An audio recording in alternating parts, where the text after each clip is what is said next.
Welcome to Conversations with IWC's Community Connect. My name's Alistair Young, and each week we'll be speaking with a range of professionals, helping people in the Bundaberg community reach their health and wellness goals. Community Connect is also an online resource for people seeking support and fellowship. Check us out on iwcndis.com.au to find out more.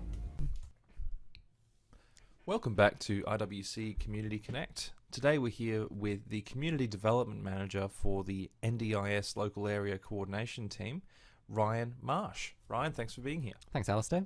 Now, Ryan, I understand that you working with the NDIS, you're sort of privy to all the latest goss and updates coming out of the National Disability Insurance Agency and the things that are going to be affecting NDIS participants in the region. Now, out of all the dates on the calendar, I'd say July 1 is probably going to be one of the biggest, yeah?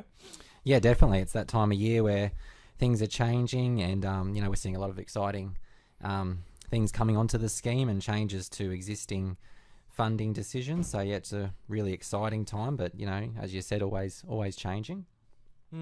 So, employment. This is something that's been mentioned in the... There was a review released recently which basically talked about changes in the focus on employment. How is that going to affect participants here in Bundaberg from an LAC perspective? Yeah, absolutely. So obviously ongoing, NDIS is always focused on employment as a major milestone and goal within a participant's plan. So the changes to employment are going to make this easier, and we're going to focus on having more of an in-depth conversation with participants around the employment chances within the community. So I really urge everyone that has a plan, or even other non-participants that are looking for work, if they're wanting to be referred to some organisations in town that will help them find that employment, to reach out to their LAC or a member of our team, and we can help them with that. So it's become more of a major goal for participants under the scheme. Is that fair to say, employment? Yeah, definitely. So obviously, every Australian wants to find that meaningful job and have that career. So we're finding a lot of participants are, aiming to build capacity to find that employment. So, we work with people right from the beginning to build those general skills in resume writing, etc., right through to actually trying to find those meaningful jobs. Yeah. Yeah, right. And of course, the shape of disability support is changing, and I understand that there are emerging cohorts. So we're seeing more Indigenous participation. You mentioned in our last conversation. You also mentioned there was more participation from people with psychosocial disabilities. Can you walk us through that a little bit? What does that mean for the scheme, and what does it mean for people with psychosocial disabilities who are on the scheme?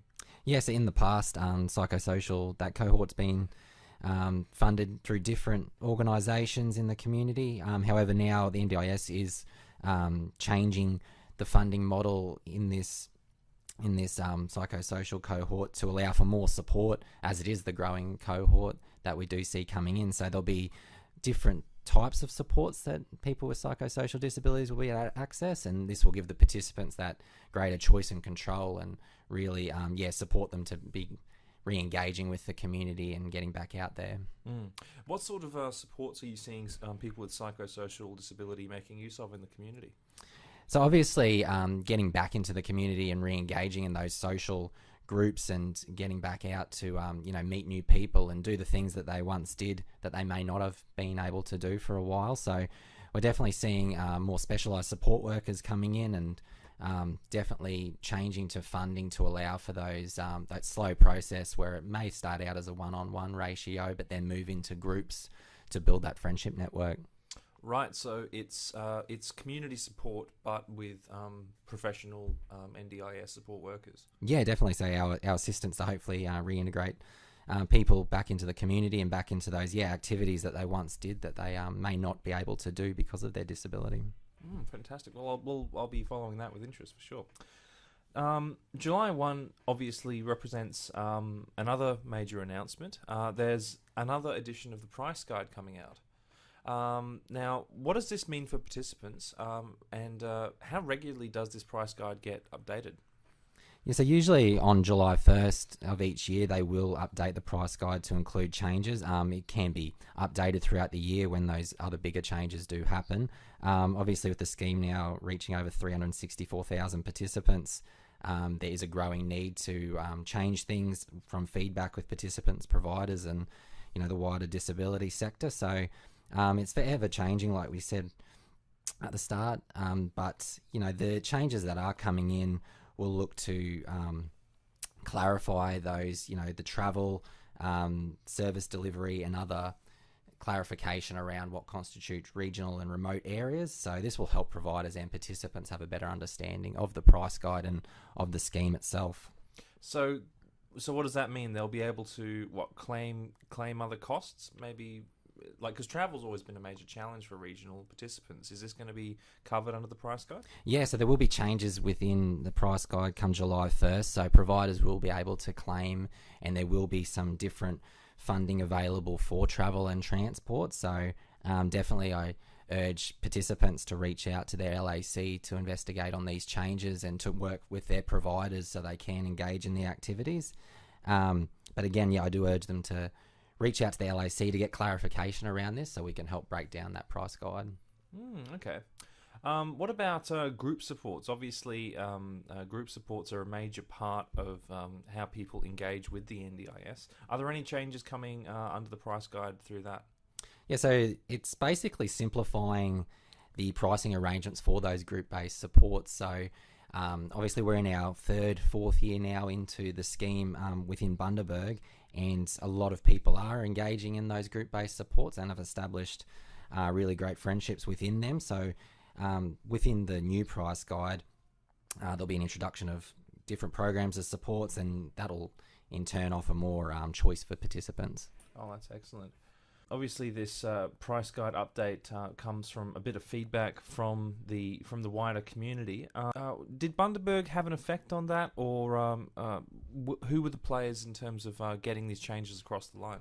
Yeah, definitely. There's ongoing surveys that participants partake in, that the NDIS will engage with different participants and different providers and cohorts to get this feedback. So I have no doubt that Bundaberg played a role in that, and us here at the IWC as well definitely always provide feedback on what our participants are seeing and what they'd like to see from the scheme moving forward.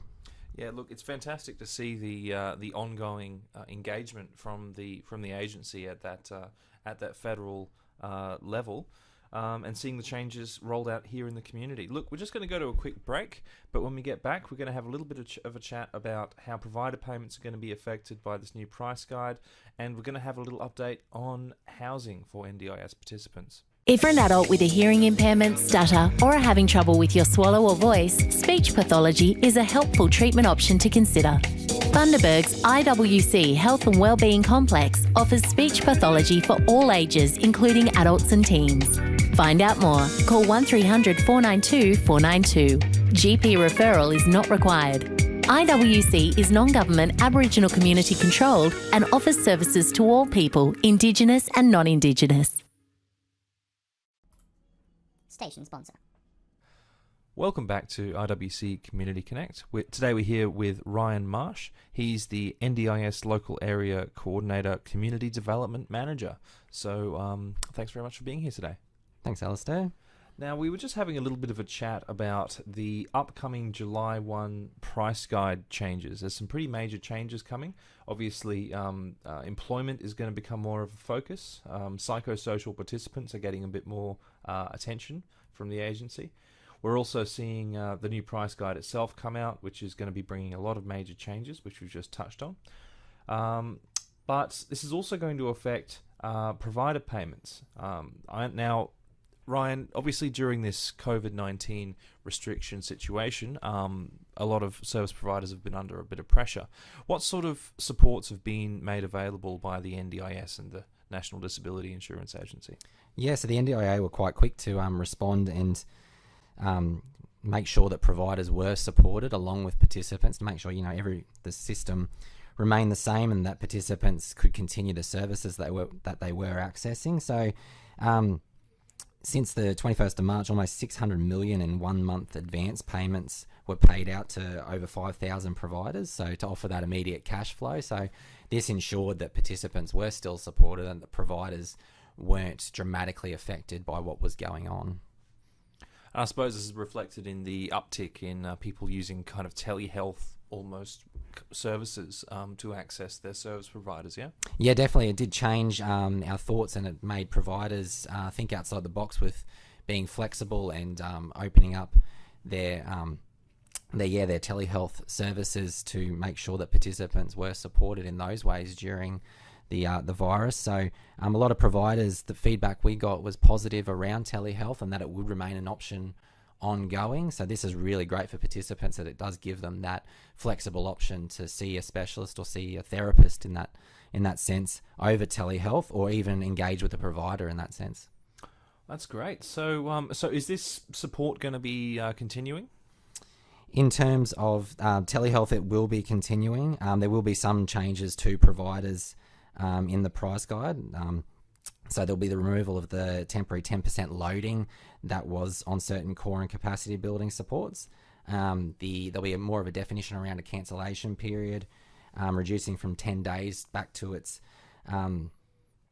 certain period during the previous policy. So participants will be able to cancel services with more ease, yeah? Yeah, and there'll be more of a definition and more guidance given to participants around that. So I urge participants to reach out to LACs in those circumstances where they are confused with that period, as we'd be able to give them some advice on how they go about doing that. Excellent. And just quickly, if we could jump across to housing. Obviously, supported independent living has been it's been in the press a little bit. Obviously, we've had local builders, raising a bit of an issue about unused supported independent living situations. What are we looking at for NDIS participants with supported independent living in the future? Is it something that's going to actually be a viable option for most people? So for most people, supported independent living won't be the first point of call. So that encompasses participants that require that 24/7 care and have more of a complex need and require that ongoing support. What the NDIS is looking at doing is giving people more flexibility in that major life transition of moving out of home or finding appropriate accommodation. So what they're going to do is allow participants to have more flexibility with their supports so that they can, remain safe and secure in those housing arrangements, whether it be with a roommate or another participant. And this is something that the LACs will be having some in-depth conversations with participants about, as it is one of the major life transitions in someone's plan. Right. So under the NDIS, obviously this used to be block funded, but under the NDIS, how does living with support look? What are the major changes? So it's very person-centered compared to the way it used to be. So we look at a participant's ability to complete those daily activities and those tasks within the home.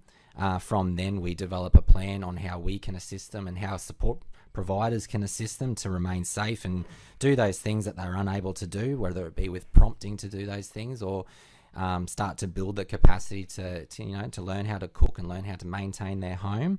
So with the flexibility that the NDIS is giving a lot of participants, it's allowing them to move out of their family home, whether it be they're 18 moving out for the first time or even a 30-year-old that's wanted to move out for a long time. It's giving them great opportunities. Fantastic. Now, obviously, there've always been challenges around bringing in extra support for people with high needs. Do you still need to own your home to be able to make modifications or get supports within that space?